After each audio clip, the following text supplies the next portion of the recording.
Assalamualaikum warahmatullahi wabarakatuh. Kembali lagi bersama saya M. Angga Maulana dengan NIM 190304049 dari Prodi Peternakan Fakultas Pertanian Universitas Sumatera Utara.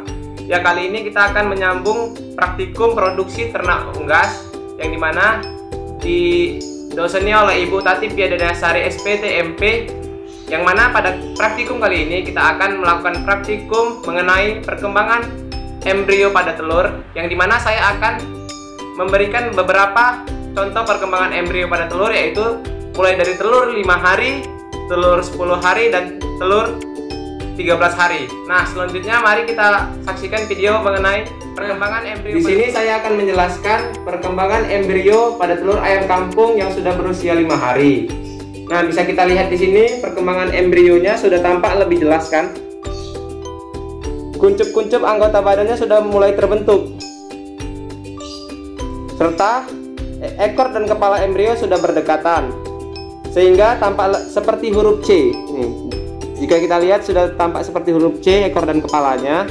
Nah, jika kita melihatnya dengan mikroskop, maka kita dapat melihatnya perkembangan alat kelaminnya sudah mulai terbentuk. Di sini kita tidak dapat melihat perkembangan alat kelamin karena kita tidak memiliki mikroskop.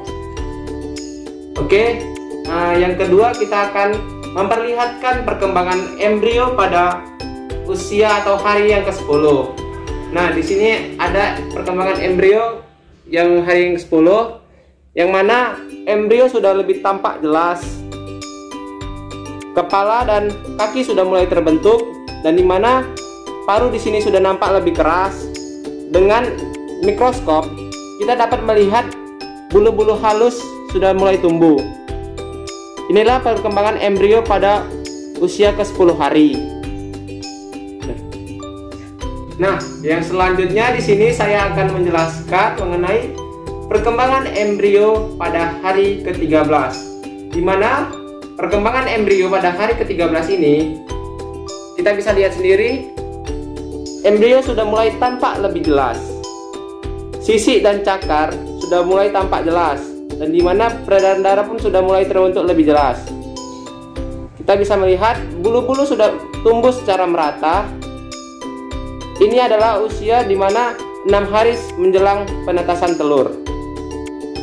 Kita bisa lihat perkembangan embrionya sudah tampak lebih besar daripada hari-hari sebelumnya.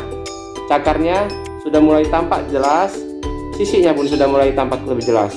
Nah, inilah perkembangan embrio pada usia hari ke-13. Setelah kita menjelaskan dan melihat perkembangan embrio dari usia ke-5 hari, ke-10 hari, dan ke-13 hari, selanjutnya pada perkembangan embrio ini terdapat penyerapan zat-zat makanan dan metabolisme yang ada pada perkembangan embrio di dalam telur.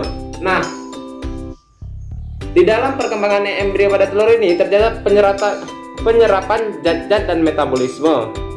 Penyerapan zat-zat pada embrio ini dipengaruhi oleh 4 membran ekstra embrional, yang mana 4 membran penting tersebut adalah amnion dan klorin, yolk sac, dan yang terakhir adalah allantois. Nah, di mana sih keempat membran tersebut berada pada embrio? Yang pertama, amnion dan klorin. Amnion dan klorin itu berada di bagian seluruh tubuh, di mana klorin berada di luar dan amnion berada di sisi terbawah di dekat kepala.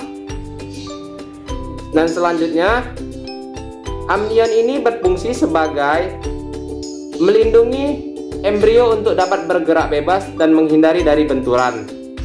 Nah, yang kedua yaitu ada yolk sac atau kantung kuning telur, di mana kantung kuning telur ini mengsekresikan zat makanan yang dapat dimakan oleh embrio selama perkembangan embrio di dalam telur. Nah, yang selanjutnya itu allantois, adalah membran yang menyelimuti seluruh embrio, di mana dia berperan sebagai sistem sirkulasi, yang mana fungsinya ada respirasi, digesti, dan ekresi. Nah, itulah tadi 4 membran ekstra embrional yang terjadi di dalam yang ada pada embrio, yang mana 4 membran itu sangat berfungsi penting bagi perkembangan embrio di dalam telur. Nah, itulah video penjelasan mengenai perkembangan embrio dari usia ke-5 hari, ke-10 hari, dan ke-13 hari, serta penjelasan mengenai 4 membran ekstra embrional yang terdapat di dalam embrio yang berfungsi sebagai perkembangan embrio selama di dalam telur. Nah, terima kasih telah melihat video saya. Mudah-mudahan video ini dapat bermanfaat dan dapat menjadi referensi bagi kita semua. Billahi taufiq wal hidayah. Assalamualaikum warahmatullahi wabarakatuh.